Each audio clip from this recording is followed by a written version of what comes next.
Christus Jesus is die God bo almal. En in hom alleen sal die volk gered word. En aan hom kom toe die lof en die eer en die majesteit, tot in alle ewigheid. Amen.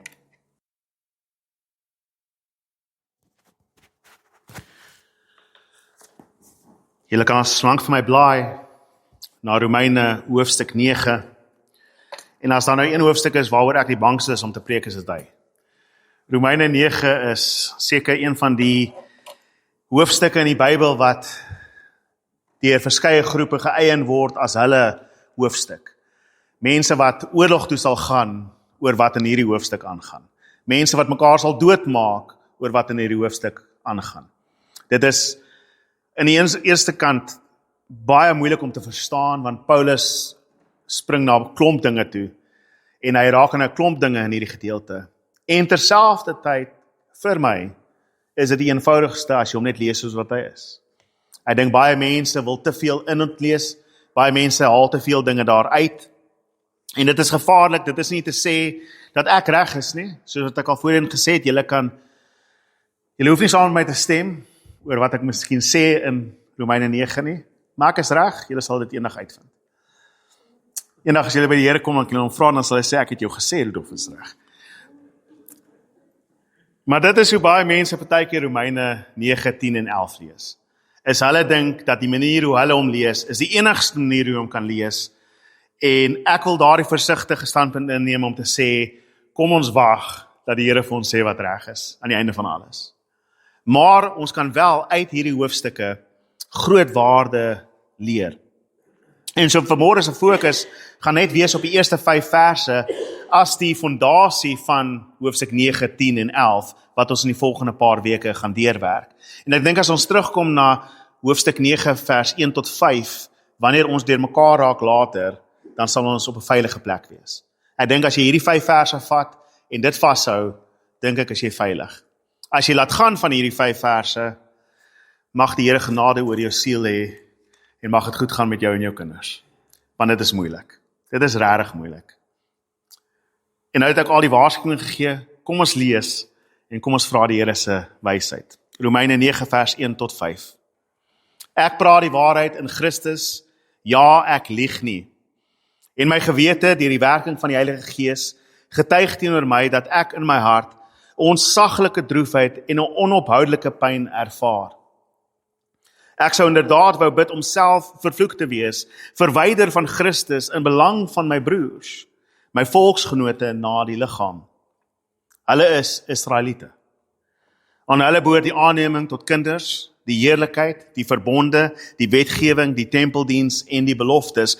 Aan hulle behoort die voorvaders. En uit hulle het ook die Christus as mens gekom, hy wat God bo alles is, lofwaardig vir ewig. Amen. Vader, ek bid dat U ons genadig sal wees terwyl ons deur hierdie gedeelte werk vanmôre en in die weke wat kom. Here, dat ons harte, ons gedagtes, ons denke, ons oë gefokus sal wees op Christus. Dat ons uiteindelik sal besef dat tussen al die dinge wat gesê word in hierdie hoofstukke, die uiteinde eenvoudig dit is. Hulle wat hulle roem op die naam van Christus sal gered word. Dis die sentrale fokus van hierdie hoofstukke, Here. En mag ons dit nie verloor nie. Mag ons U eer. Heilige Gees, dat U ons denke sal verhelder, waar ons dalk deur mekaar word, waar ons struikel, waar ons sukkel met wat geopenbaar word. Bid ek dat U ons leiding sal gee in ons swakheid, en sal bystaan, Here God, in ons ongeloof. En Here Jesus, U vir wie alles en deur wie alles en tot wie alles is. U wat God bo almal is. Aan U, die lofwaardige geseënde, kom U eer toe, altyd en ewig. Amen. Nou, dit klink nie asof daar te veel deur mekaar is in hierdie eerste gedeelte nie. Maar soos wat ek sê, dit is die begin van hoofstuk 9, 10 en 11, waar 'n groot gedeelte van hoofstuk 9, 10 en 11 gaan oor wat met God se volk gaan gebeur. Wat gaan gebeur met die Israeliete? Wat gebeur met die Jode? Gaan hulle gered word? Gaan hulle nie gered word nie? Wat gaan uiteindelik hulle einde wees? En dit is waar baie mense verskillende sieninge het oor wat gaan gebeur. Daar is sommige groepe wat glo dat die kerk het die volk vervang. Dat daar is nie meer volk van God nie. Ons is die volk van God. Die kerk is God se volk en ons is 'n vervanging van al die beloftes wat God gemaak het aan hierdie volk. En so hulle is nie meer nie, hulle is vir ewig afgesny. Sommige sê nee, hulle is die enigste volk van God en vir jou om deel te word van die redding moet jy deel word van die volk. So jy het aan die een ekstreem dat daar glad nie meer volk van God is nie, en die ander ekstreem dat daar net een volk van God is, en as jy jouself nie besny en deel word van dit nie, dan gaan jy ook nie gered word nie. En tussen daardie twee ekstreme het jy verskillende mense wat verskillende sieninge het oor, wel waar pas God se volk in? Is daar twee planne? Het God 'n plan met Israel apart van die plan van die kerk? Is daar 'n redding wat anders te lyk vir die heidene teenoor 'n redding wat vir die Jode of die Israeliete bedoel is? Word ons almal gered op een manier of op twee maniere? En so baie mense het verskeie maniere hoe hulle probeer om hierdie gedeelte as hulle eie te vat. Daar is verskeie groepe wat regtig vreemde gedagtes het en vreemde idees het. En ek hoop dat wanneer ons deur hierdie gedeelte werk, sal ons 'n gesonde, gebalanseerde siening hê. Maar ons begin by hierdie gedeelte met Paulus, wat sê ek praat die waarheid, ek lieg nie, en hy roep Christus en die Heilige Gees tot getuies. Hy roep twee getuies tot hierdie waarheid. Dat hy baie pyn en baie droefheid het oor sy volk wat nie wil glo nie. En hy noem duidelik hier dat hy praat van spesifiek sy volk volgens sy vlees, Jode, Israeliete. En ek dink die rede hoekom hy die Heilige Gees en Christus moet roep tot getuienis van daardie begeerte en daardie droefheid wat hy het vir sy volk, is as jy kyk na Handelinge, dan sal jy dink dat Paulus goeie rede het om hierdie volk te haat. Die Jode was Paulus se grootste vyande op hierdie aarde. In elke stad wat hy gekom het, het hulle hom weggejaag, het hom sleg gesê. Hulle het die stad in oproer gebring teen Paulus, dat hulle Paulus stenig. Oral waar hy gegaan het, die grootste teenkanting was van sy eie volk af. In Handelinge 13 byvoorbeeld sien jy dat hy preek aan hulle en daar's 'n klomp mense wat glo, maar meeste van hulle verwerp hom. En sê nie, ons hou nie van wat jy sê nie. En Paulus sê dan uiteindelik wel, as julle nie wil luister nie, sal ek gaan na die heidene en niks meer met julle te doen hê nie. En mense sien verder in Galasiërs 2 byvoorbeeld, sê hy dat nadat hy in Jerusalem gepraat het met die pilare van die kerk, Petrus, Johannes en Jakobus, nadat hy saam met die ouderlinge vergader het hulle besluit, gaan jy na die heidene toe en ons sal preek vir die Israeliete. Dat daar amper 'n skeiding is vir Paulus tussen hom en sy volk. Dis reg en as moenie hoor nie. Dat daar 'n afsnyding is. Hy wil niks met sy volk te doen en sy volk wil niks met hom te doen nie. En die mense het partykeer die gedagte dat Paulus regtig kwaad is vir sy volk. In Galasiërs byvoorbeeld sê hy van die lot, julle wat julle self wil besny, mag julle heeltemal ontman word. Soek maar 'n bietjie water om te drink. Drink 'n bietjie water. Verstik nou so 'n bietjie daarso. Sien jy, die duiwel nie wil hê ons moet hoor nie. Onderbrekings oral. As iemand nog wil hoes of wil nies, go ahead. Skurry. As ons uit die pad uit kry. As iemand honger, kom ons eet gou eers. Ons gaan aan. So ons kan aandag gee op die woord van môre. Dis maar okay nou. Nee, is reg. Nee, mens kan dit nie help nie. Maar mens kan amper dink as jy die Nuwe Testament lees, dat as daar nou een iemand is wat hierdie volk moet haat, gaan dit Paulus wees. Want julle vervloek my, julle jaag my weg, julle het teenkanting teen my. En tog sien ons hier in Romeine skryf hy dat ek lieg nie vir julle nie. Soveel soos wat hulle my haat, is ek nog steeds lief vir hulle. En wens ek met my hele hart dat hulle gered sal word. Inteendeel, hy gebruik hierdie woorde wanneer hy sê ek wens, ek bid dat as dit moontlik sou wees dat ek my hele verlossing kan verloor, as ek afgesny kan wees van Christus, sodat hulle gered kan word in my plek, dan sou ek dit doen. Natuurlik is dit nie iets wat moontlik is nie, maar dit is in dieselfde manier wat, as jy 'n geliefde sien wat seer het, wat jy vir daardie geliefde wil sê, ek wens ek kan jou pyn dra. As een van jou geliefdes in 'n hospitaal lê, dan wil jy vir hulle kan sê, ek wens ek kan in jou plek daar lê. Ek weet ek kan nie, maar ek wens ek kan. En Paulus sê dat ek wens ek kan wees waar julle is, sodat julle gered kan wees. Dit is hoe begeerlik hy is oor sy volk, dat hulle die Here moet ken. En dit is nie net omrede hy besorgd is oor sy volk nie, hy is primêr besorgd, soos ons gaan sien in die res van hoofstuk 9, 10 en 11, oor die naam van God. Want hy gaan in vers 6 vra, het die woord van God misluk, as hierdie mense nie tot bekering kom nie. En ons sal volgende week na dit kyk in diepte. Maar Paulus het 'n begeerte vir die redding van sy volk. Hy het 'n ontsaglike droefheid, sê hy. En so ek wil as eerste waarskuwing vir ons vanmôre gee, dat ons nooit in 'n posisie moet wees, dat ons hierdie eerste volk, hierdie eersgebore kind van God, haat, omrede hulle Christus nie wil ken nie. Ongelukkig is die kerk se hande vol bloed, deur al die eeue. Ons het 2000 jaar van bloed op ons hande. Selfs die kerkvader Martin Luther,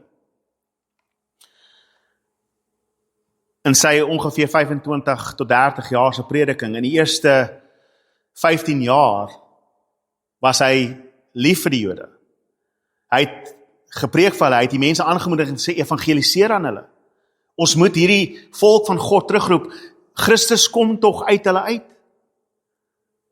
Hy sou hierdie selfde gedeelte aangehaal het, aan hulle behoort die aanneming en die profete en die verbonde en al die beloftes. En ons moet alles in die stryd werp om hulle te vertel van Jesus. En dan kry jy Luther in sy ou dag,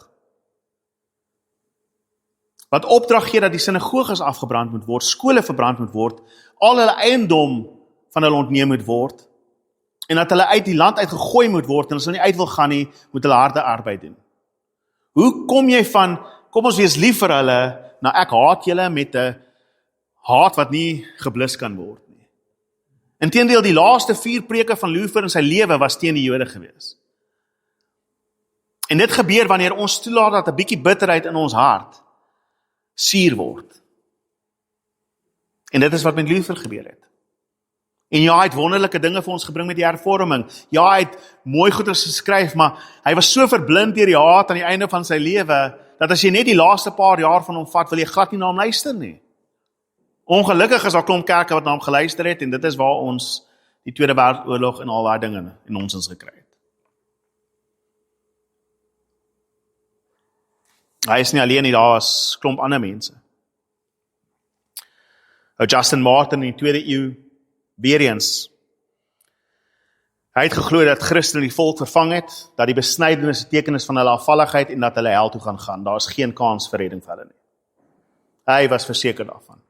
En tog gee hy vir ons van die beste skrewe oor Christus in die 2de eeu.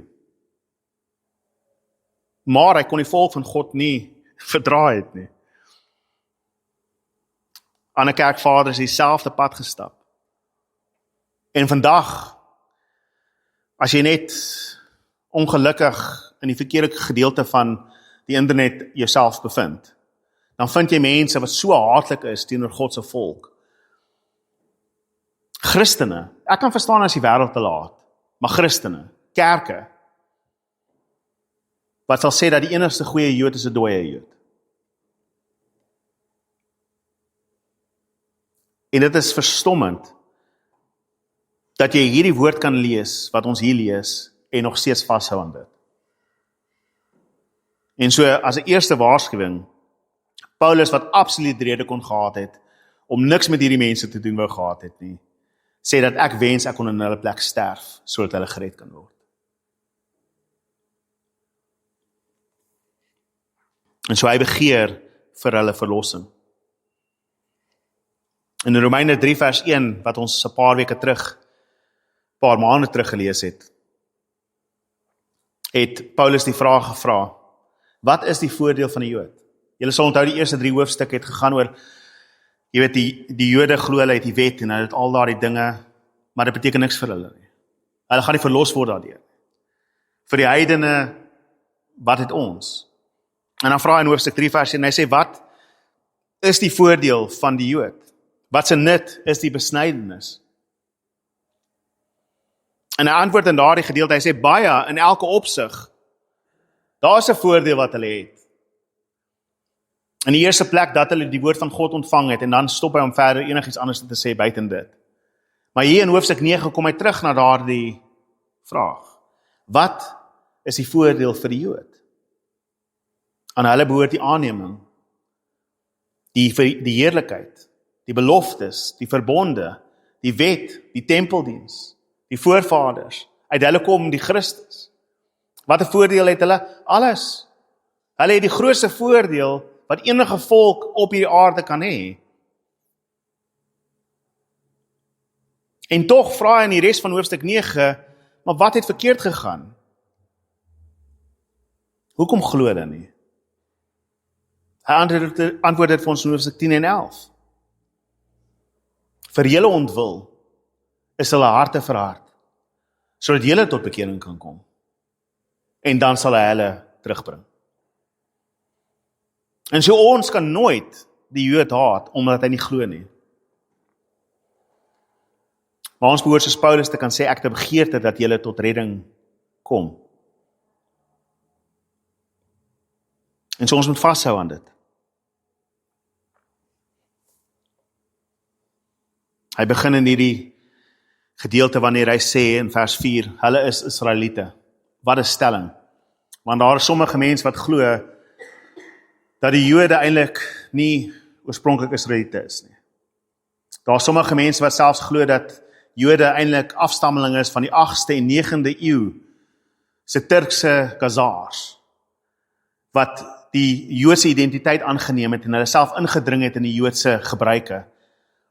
En dat die Jode wat jy vandag sien, glad nie deel is van God se volk nie. En daar's groepe wat selfs glo dat hulle is uiteindelik deel van God se volk. In die 19de eeu was daar 'n groep onder die Britte wat geglo het dat al die Europeërs van die noordelike gedeelte van Europa, hulle is die afstammelinge van die verlore volke van Israel.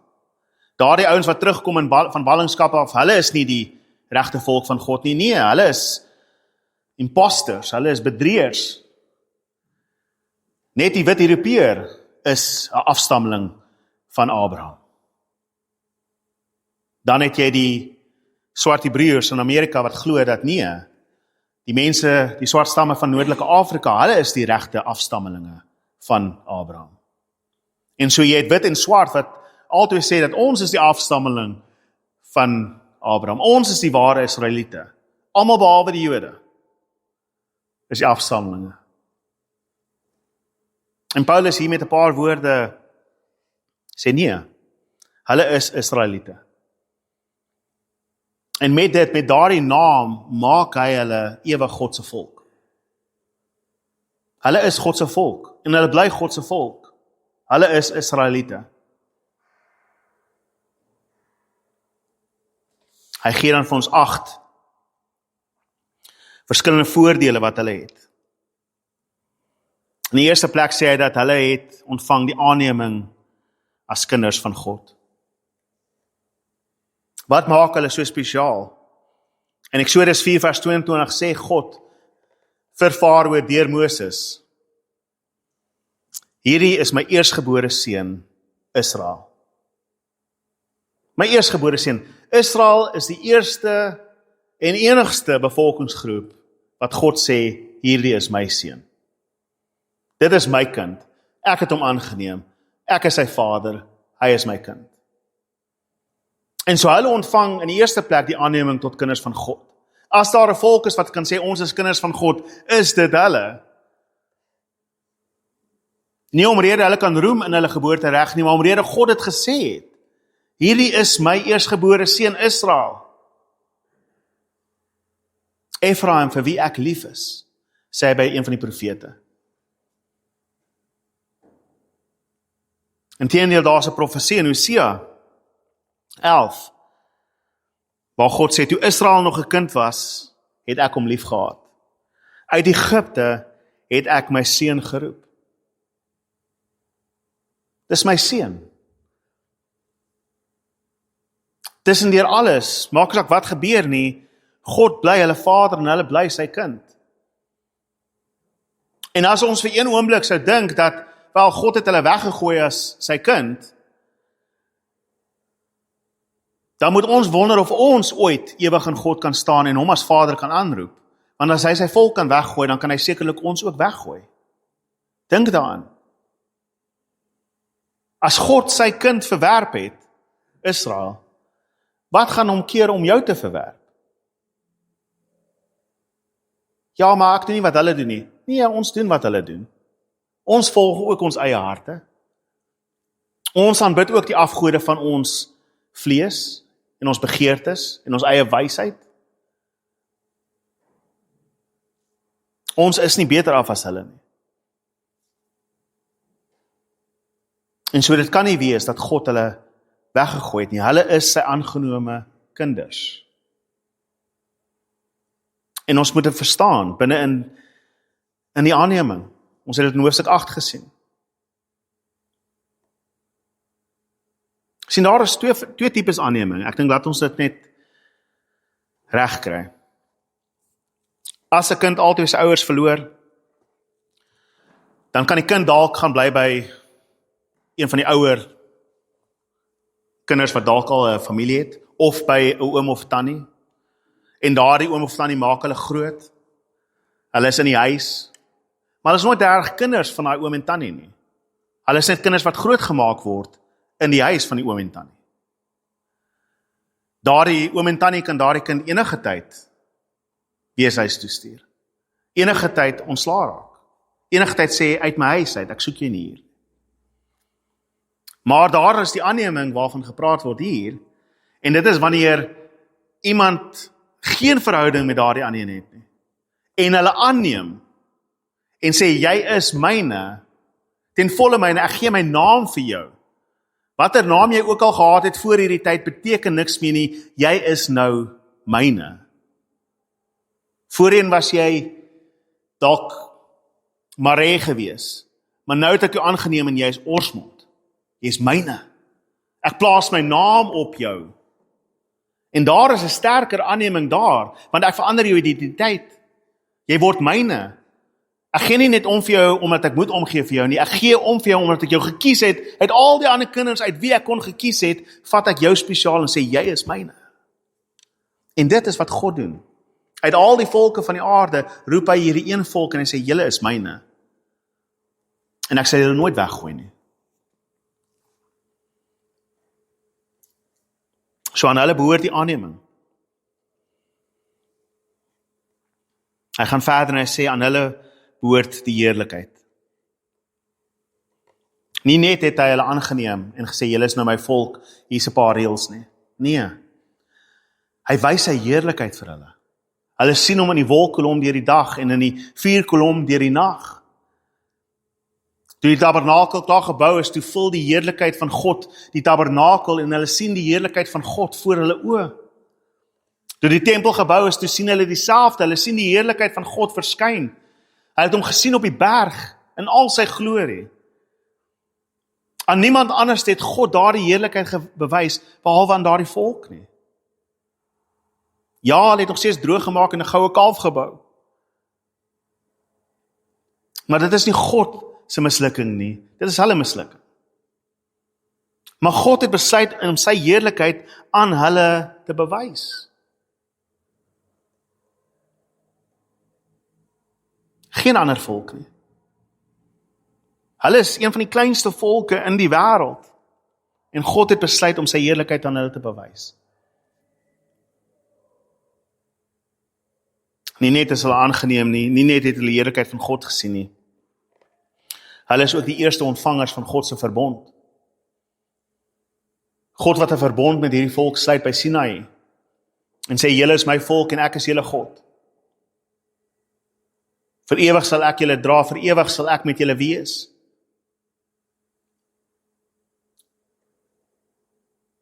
Alhoewel God individuele verbonde gemaak het met Abraham, en ons sal sien dat hulle ook dit ontvang het, en aan Noag, het God spesifiek hierdie volk, hierdie Israel uitgekies uit al die volke van hierdie wêreld, en gesê, ek maak 'n verbond met julle, ek gaan vir ewig myself verbind aan julle.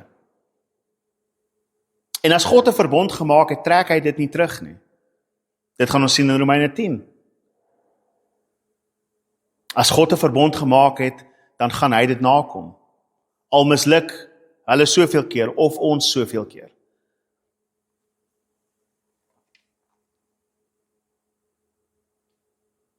By dit het hulle die wet ontvang. Die wet waaroor Dawid se skryf, u woord is 'n lig vir my voete, 'n lamp vir my pad. U woord is soeter as heuning. Dag en nag dink ek aan die wet. En ja, daar is sommige mense wat kyk na die wet en sê, maar dit is so oudtyds, daai dinge wat daar gesê word. En tog is die wet mooi, en die wet is goed. Want die wet openbaar aan ons die heiligheid van God, wie hy is, hoe hy sorg vir die weduwees en vir die kinders, vir die vreemdelinge, hoe hy sorg vir die volk. Hy wil hê hulle moet gesond en goed leef. En so hy gee vir hulle sekere reëls en sê, doen net hierdie dinge en dit sal goed gaan met jou. Maar ons doen nie daardie dinge nie en dit gaan sleg met ons. God gee vir hulle die wet en al die dinge wat voorgeskryf is. Meeste van die wette wat ons selfs vandag in ons wêreld het, kom uit die wette van die Bybel uit. Ja, daar is ander wette wat bestaan in die wêreld. Maar hulle het die wet van God direk uit sy mond uit ontvang. Kan julle self indink die voorreg om uit God se eie mond uit te hoor wat hy verwag? Daar by Sinai het God uit die wolk uit met hulle gepraat. Hulle het die 10 gebooie gehoor. Hulle het alles gehoor. En so hulle het ontvang.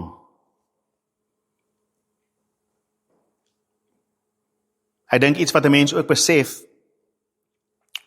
die voorreg wat hulle het, of die voorreg wat hulle vir ons oorgedra het, om deur al die eeue heen nog steeds hierdie wet oor te dra. Ek dink nie ons kan besef hoe ryk daardie genade is nie. Dit wat ons weet van sekere van die bevolkingsgroepe 2000, 3000 jaar terug, is maar net 'n paar afskrywings en 'n paar dinge hier en daar. Maar ons het die hele wet, wat 3500 jaar terug aan hierdie volk gegee is, het ons in ons besitting. Selfs terwyl hulle in die woestyn is, het hulle dit oorgedra aan hulle kinders. Selfs terwyl daar tye is wat die volk afgode gaan bid het en allerlei dinge gedoen het en die tempel wat verval het. Selfs deur dit alles was daar getroue mense wat die wet van God oorgedra het na die volgende generasie toe. Selfs toe hierdie volk uit hulle land uit gegooi is in ballingskap en weggedryf is en versprei is, het hulle die wet van God oorgedra. Toe hulle terugkom, toe kom daai wet saam met hulle terug. Selfs nadat die tempel in 70 na Christus vernietig is en hulle verban is om enigstens hulle taal te gebruik, verban is om enigstens te lyk as vir die Joods, hulle is in die berge ingedryf, het hulle nog steeds die wet van God oorgedra.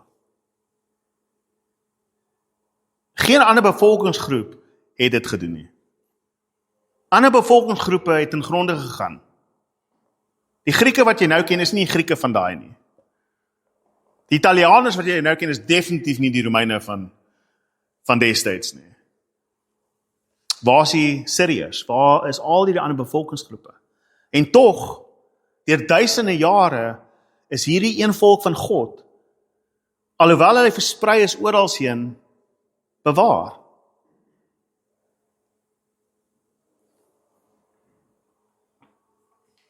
Aan hulle is ook die tempeldiens gegee, die voorreg om elke dag voor God te kom, om offers te bring aan hierdie groot God, wat homself bewys aan mense, en openbaar aan mense. Hulle het deel gehad aan daardie tempeldiens. Hulle het die tempel gesien wat gebou is onder koning Salomo en die heerlikheid van God wat daardie tempel gevul het. Meer as dit die wonder is toe Salomo amper in sy arrogansie vir God sê dat ek het nou hierdie mooi huis gebou vir u. Mag dat hierdie huis die huis is waar u bly. En as mense sonde doen en hulle kom tot inkeer en hulle rig hulle oë weer na hierdie tempel toe, na hierdie gebou toe, mag hulle sondes vergewe word. Mag hulle kyk na hierdie groot mooi gebou wat ek gebou het vir u en tot inkeer kom. Dis arrogansie daai van Salomo. En God sê dit vir hom op 'n manier. Wanneer hy sê dat ek het nie gebou nodig nie, die aarde is my voetbank. Die hemele is my troon. Ek het nie gevra dat enigiemand vir my 'n gebou met bakstene bou nie. Hierdie huis is te klein om my te hou. Maar God sê tog aan Salomo in 1 Konings 9 vers 3. Ek het hierdie huis wat jy gebou het geheilig. En ek het my naam daarop gesit vir ewig. My oë en my hart sal altyd daar wees. Om te kan weet dat daar 'n huis is wat iemand gebou het, waar die oë en die hart van God is. Waar as jy bid in daardie rigting, God luister. Om te kan dink dat jy na daardie tempel toe kon gegaan het, jou offer gebring het en van aangesig tot aangesig God kon ervaar het.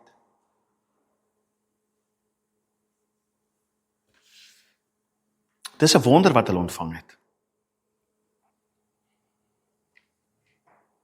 En hulle het dit ontvang. By dit sê hy dat hulle die beloftes ontvang.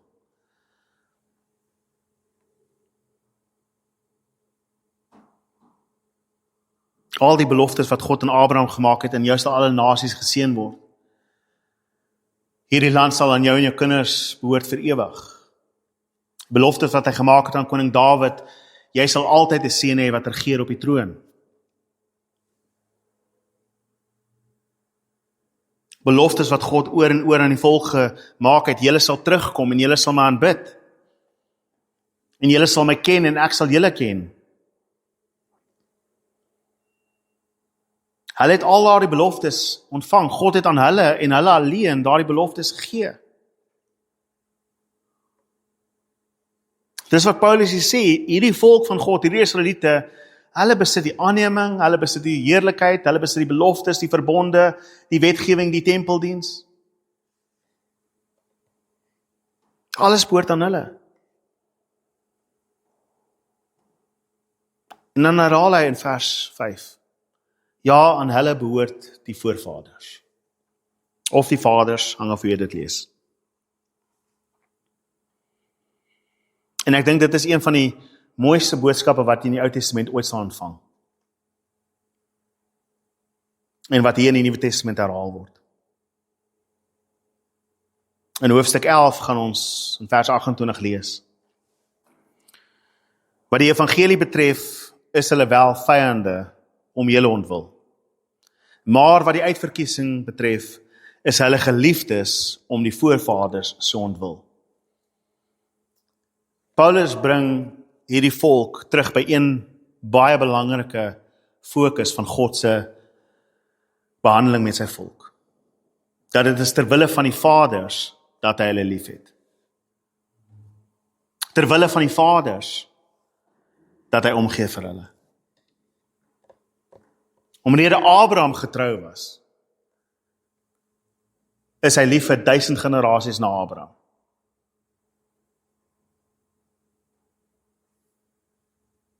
Hy het Isak gekies omdat hy lief is vir Abraham, hy het Jakob gekies omdat hy lief is vir Abraham en Isak. Hy het sy volk gekies omdat hy lief is vir Abraham.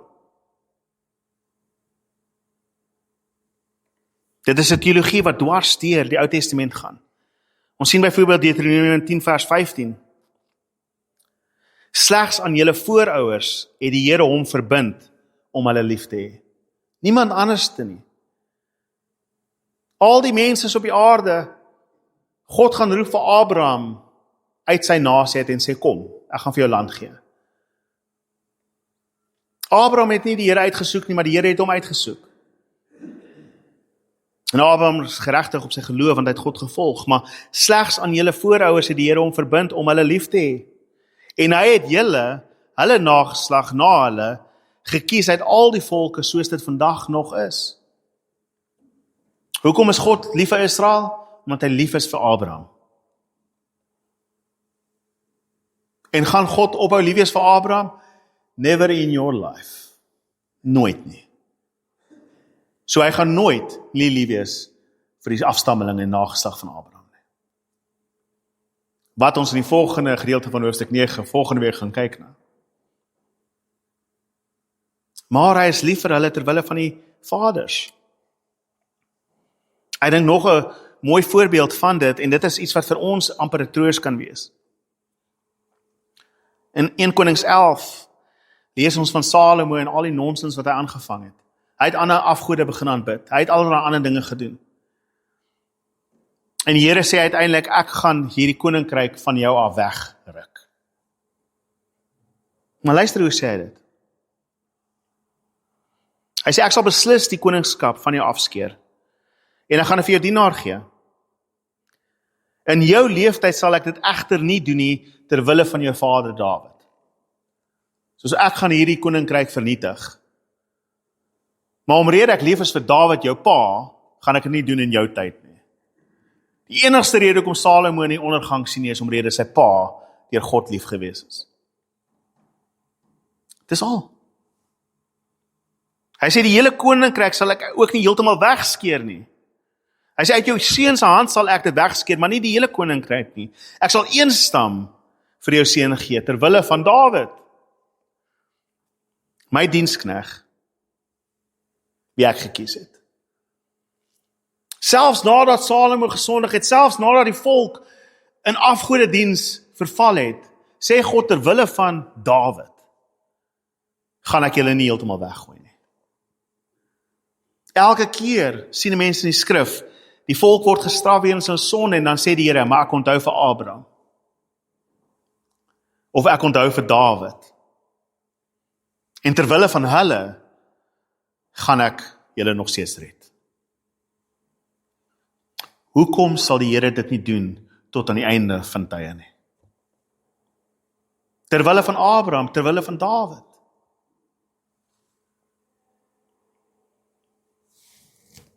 Maar vir Paulus is dit nie die grootste redes nie. Die grootste rede vir hom is dit.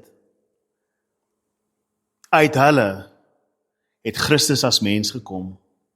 Hy wie die God bo alles is, lofwaardig is sy naam. Uit hierdie volk het Christus na vore gekom. God het hierdie volk gekies om sy beloftes en sy redding en sy verlossingsplan uit te werk vir alle nasies, deur Christus wat uit hulle uitgebore gaan word.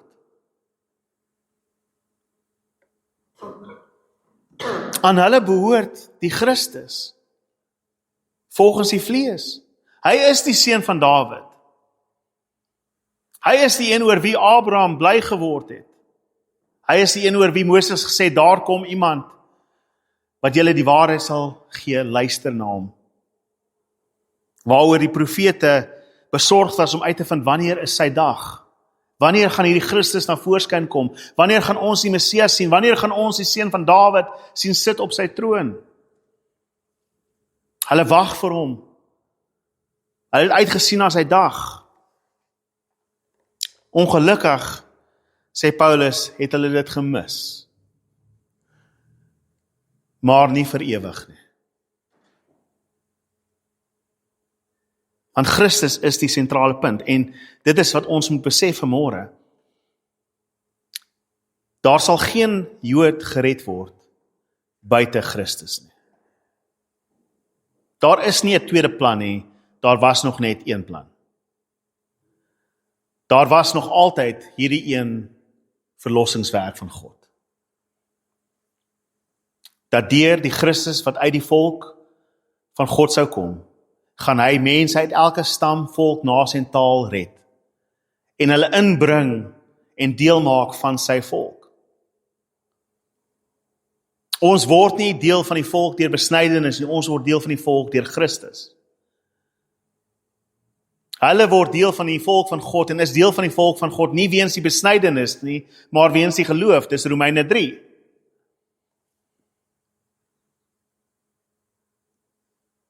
En binne in al die dinge wat Paulus noem, is Christus die ewige God bo alles. Dit is so 'n fenomenale ding wat Paulus doen in hierdie paar woorde. Uit hulle het die Christus as mens gekom. Hy wat God bo alles is. Sien, sy volksgenote glo nie dat Christus God is nie. Hulle glo God het ons aangeneem. Hulle glo hulle het God se heerlikheid gesien. Hulle glo hulle het die verbonde van God ontvang. Hulle glo hulle het die wetgewings uit God se mond uit ontvang. Hulle glo dat hulle het die tempeldiens uit God uit ontvang, die beloftes uit God ontvang. Hulle glo in die God wat Abraham, Isak en Jakob geroep het. En Paulus kom hier aan die einde en met een skryf van sy pen sê hy, en dit is Jesus. Want dit is deur Christus wat julle aangeneem is tot kinders. Wie se heerlikheid het julle gesien in die woestyn? Die heerlikheid van die enigste God, Christus Jesus, wat die uitstraling daarvan is.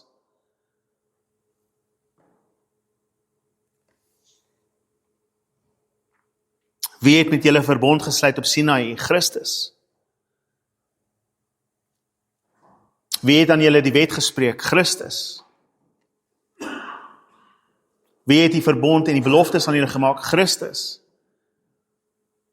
Want een van die grootste verbonde wat hulle het, is die nuwe verbond waarop hulle wag. Dat ek gaan my wet op hulle harte skryf, hulle gaan my volk wees en ek sal hulle God wees. En al daardie wette, en al daardie beloftes, en al daardie verbonde word ontvang deur Christus Jesus en Christus Jesus alleen. In Jesus is hulle aangeneem. In Jesus is hulle verbonde met God.